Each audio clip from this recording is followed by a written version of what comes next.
morning student, myself Shimla Sharma, TGT Hindi teacher from St. Joseph Public School Tonk. Today's our topic is समास. Previous video में हमें तत्पुरुष समास के उपभेदों के बारे में पढ़ा. आज हम समास का नेक्स्ट भेद स्टार्ट करेंगे जो है कर्मधारय समास. कर्मधारय समास किसे कहते हैं कि जिस समास में दोनों पदों में यानी दो पद होते हैं, दोनों पदों में विशेषण विशेष्य मीन्स इधर विशेषण होना चाहिए और इधर विशेष्य एंड देन या उपमेय उपमान का संबंध होता है. और उत्तर पद कौन सा होता है? उत्तर पद ये होता है पूर्व पद और ये होता है उत्तर पद. तो किसकी प्रधानता होनी चाहिए? दूसरे पद की. तो उसे कहते हैं हम कर्मधारय समास. ठीक है. इसमें एक चीज और दी गई है, विशेषण विशेष्य या उपमेय उपमान. तो विशेषण हम किसे कहते हैं बेटा? विशेषण यानी संज्ञा या सर्वनाम शब्द की विशेषता बताने वाले शब्दों को हम विशेषण कहते हैं.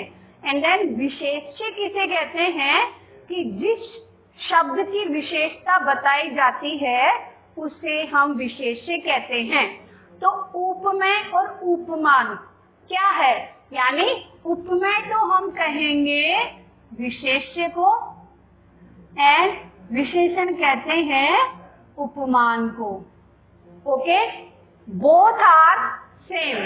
यहाँ पर आपको कंफ्यूज नहीं होना है, चाहे वो विशेषण विशेष्य हो चाहे वो उपमेय उपमान हो. उपमेय उपमान का जहाँ पर किसी समस्त पद का विग्रह करेंगे तो हम इसके अंतर्गत रूपी के समान इस प्रकार के शब्दों का प्रयोग करेंगे. और जहाँ पर विशेषण विशेष्य का संबंध होता है वहाँ पर है जो इस तरह के शब्दों का हम प्रयोग करेंगे. तो समझ आया कि कर्मधारय समास किसे कहते हैं? बेटा कर्मधारय समास में दोनों पदों के अंदर विशेषण विशेष्य या उपमेय उपमान का संबंध होता है. इसी के साथ साथ उत्तर पद यानी दूसरा पद प्रधान होता है, वो ही कर्मधारय समास कहलाता है. ओके, अब मैंने कुछ एग्जाम्पल लिखे हैं, इनको सॉल्व करके देखते हैं. इसके अंदर आपको आइडेंटिफाई भी करना है कि कौन से उदाहरण में उपमेय उपमान का संबंध है और कौन सा उदाहरण विशेषण और विशेष्य का है. ठीक है. तो सबसे पहला है नील गगन. इसका विग्रह करते हैं तो क्या हो जाएगा बेटा? विग्रह है नीला है जो गगन. नीला है जो गगन. मैंने आपको पहले ही बोला था कि यदि विशेषण विशेष्य का संबंध होता है तो वहां पर हम इसका प्रयोग करते हैं. तो इसके अंतर्गत नीला तो क्या हो गया बेटा? विशेषण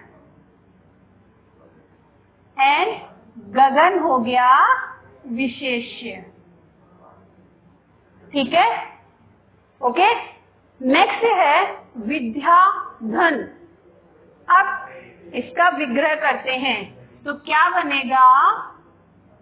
विद्या रूपी धन. विद्या रूपी धन. अब ये क्या है? उपमान एंड देन विद्या उपमेय. समझ आया? नेक्स्ट है घन श्याम. घन श्याम. घन के समान श्याम. ठीक है. घन के समान श्याम. अब घन क्या है यहाँ पर? बादल. और श्याम क्या है यहाँ पर? कृष्ण. तो यहाँ पर बादल को किसकी उपमा दी गई है? या बादल की उपमा किसको दी गई है? श्याम. यानी श्याम कैसा है? घन के समान, सांवला। ठीक है, तो यहाँ पर है उपमेय और उपमान। ठीक है, नेक्स्ट है नीलांबर। विच्छेद करते, विग्रह करते हैं तो बनेगा नीला है जो अंबर। इजी हो गया होगा। ये है विशेषण और विशेष्य। अंबर तो क्या है बेटा? विशेष्य। यानी कि अंबर की विशेषता बताई जा रही है कि वह नीला है, और नीला हो गया विशेषण। ठीक है, नेक्स्ट है महात्मा। इसका विग्रह करेंगे, महान है जो आत्मा। ओके, आत्मा कैसी है? महान। तो विशेष्य क्या हो गया? आत्मा, और विशेषण महान। नीला कंठ, सॉरी नीलकंठ होगा, नीलकंठ। अब इसका विग्रह करेंगे हम तो हो जाएगा नीला है जो कंठ। ठीक है, नीला है जो कंठ। तो ये क्या है? नीलकंठ। नीला विशेषण है और कंठ विशेष्य है। ओके, तो ये है कर्मधारय समास। कर्मधारय में क्या होता है? दो पद होते हैं, दोनों पदों में विशेषण विशेष्य या उपमेय उपमान का संबंध होता है। इसके साथ ही साथ उत्तर पद यानी दूसरा पद इसके अंदर प्रधान होता है। तो ये हमने उदाहरण करके देखे हैं। जहाँ पर उपमेय उपमान का संबंध होगा वहां पर हम रूपी या के समान इस प्रकार के शब्दों का प्रयोग करेंगे, और जहाँ पर विशेषण विशेष्य का संबंध होगा वहां पर हम है जो इस तरह के शब्दों का प्रयोग करते हैं। ओके, अब आते हैं हम समास का चौथा जो भेद है, द्विगु समास, उसको पढ़ते हैं। बेटा द्विगु समास में क्या होता है कि इसमें जो प्रथम पद होता है वह संख्यावाची होता है, और समस्त पद किसी समूह का बोध कराता है, उसे कहते हैं हम संख्यावाची और द्विगु समास। सबसे इजी समास होता है ये कि प्रथम पद तो संख्या का बोध कराए और समूह का बोध कराए, वो ही द्विगु समास कहलाता है। समास में सबसे इजी एक ये होता है और एक होता है द्वंद्व समास। ओके, तो इसके उदाहरण करते हैं, आपको और इजी समझ में आ जाएगा, और बहुत इजी इजी इजी सबसे इजी समास है ये। ठीक है, देखो जैसे मैंने एग्जांपल लिखा है त्रिफला। त्रिफला, त्रि का मतलब होता है तीन, फला यानी फल, तीन फलों का समाहार, समाहार या समूह, तीन फलों का समाहार। ठीक है, त्रिफला। सप्ताह, सप्ताह में क्या होगा? विग्रह करेंगे तो 7 दिनों का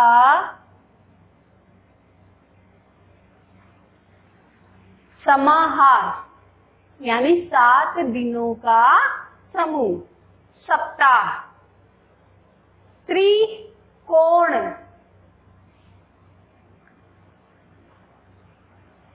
तीन कोणों का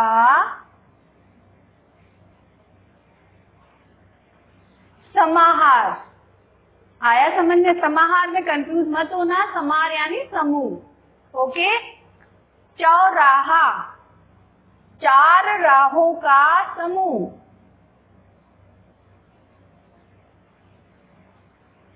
ये मैंने यहाँ पर समूह लिख दिया। चौपाई, 4 पायों का समूह। चौपाई देखिए ना, जिसके 4 पाए होते हैं उसे कहते हैं चौपाई। तो क्या हो जाएगा? 4 उपायों का समाहार। इसी प्रकार से जैसे हम इसमें त्रिवेणी भी लिख सकते हैं, संख्या शताब्दी इसके अंतर्गत आ सकता है, त्रैमासिक, पाक्षिक, इस प्रकार के संख्यावाची शब्द हो लेकिन समूह में हो वो आएंगे द्विगु समास के अंतर्गत। तो समझ में आया कर्मधारय और द्विगु समास। कर्मधारय विशेषण विशेष्य उपमेय उपमान का संबंध हो, दूसरा पद प्रधान होना चाहिए। एंड देन संख्यावाची में हमने क्या पढ़ा कि संख्यावाची में प्रथम जो पद होता है वो संख्यावाची होता है और समस्त पद किसी समूह विशेष का बोध कराता है, उसे हम द्विगु समास कहते हैं। इसके हमने उदाहरण भी करके देखे। इसी के साथ साथ बेटा इसके अंदर आप जैसे कुछ उदाहरण होते हैं जिसमें जब हम समास आगे बढ़ेंगे आपको और अच्छे से समझ आएगा, लेकिन एक चीज मैं आपको समझाना चाहूंगी। जैसे ये नीलकंठ है, ठीक है, समास के मैंने आपको 6 भेद बताए थे, उसमें लास्ट जो भेद था बहुव्रीहि समास, उसमें क्या होता है बेटा कि दोनों पद प्रधान ना होकर के तीसरा पद प्रधान होता है। सो मैं यहाँ पर ये जो मैंने एग्जाम्पल लिखा है इसको लेके मैं आपको थोड़ा सा समझा देती हूँ ताकि जब हम बहुव्रीहि समास पढ़ेंगे तो आपके लिए और इजी हो जाएगा। ओके, तो जैसे मैंने लिखा है ना नीलकंठ, नीला है जो कंठ, यानी यहाँ पर हम अगर इसका तीसरा अर्थ निकालते हैं तो क्या निकलेगा, नीला कंठ किसका है, शंकर, ठीक है ना, किसका है नीला कंठ, शंकर का। तो यहाँ पर ये उदाहरण बहुव्रीहि समास का हो सकता है। कब, जब अगर आपके पास ऑप्शन में अगर 4 ऑप्शन दिए गए हैं, ये आपके क्वेश्चन में है कि इसमें कौन सा समास है, यदि उसमें कर्मधारय समास और बहुव्रीहि समास दोनों दिए जाते हैं तो इस जगह पर तो आपको प्रायोरिटी किसको देनी है, कर्मधारय समास को। क्यों, क्योंकि यहाँ पर इन दोनों के अंदर हमने विशेषण विशेष्य का संबंध कर रखा है। लेकिन यदि अगर आपके पास ऑप्शन में कर्मधारय समास ना दिया गया हो तब आपको उस सिचुएशन में बहुव्रीहि समास को क्लिक करना होता है।